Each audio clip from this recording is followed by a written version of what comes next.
À Mur de Bretagne, il y a plusieurs bijoux. La fameuse côte, bien sûr, à qui le Tour de France va rendre une nouvelle fois visite ce week-end. La légende est si belle qu'on vient de partout pour s'y frotter. Hop, hop, hop, hop, hop. Mais dans le bourg existe aussi un autre joyau, la chapelle Sainte-Suzanne, construite début XVIe et classée monument historique. Suzanne était le nom d'une princesse que deux papys accuseront d'adultère quand elle refusera leurs avances. Blanchie lors d'un procès, elle échappera de peu à la lapidation. Mais si ses habitants sont amoureux du site, c'est aussi et peut-être avant tout pour la voûte extraordinaire, peinture du XVIIIe. Cette voûte, elle a été faite par Roche de la Porte. Il était originaire du Tarn, mais il vivait du côté de Brest.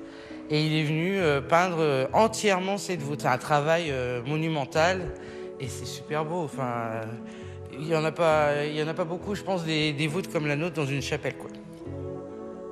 Bref, une chapelle Sixtine à la mode bretonne, mais qui forcément accuse le poids des ans. En fin de compte, il y a la charpente, la toiture, il y aura même des travaux de maçonnerie un petit peu, et puis bien sûr la voûte qui est entièrement à restaurer puisque c'est vraiment, ça devient de la tôle ondulée, quoi. Donc il y a quand même pour un chantier de, aller au bas mot, 1 500 000 €.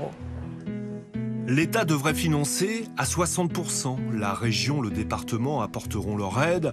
Pour la commune de Guerlédan, ce sera pas moins de 300 000 €.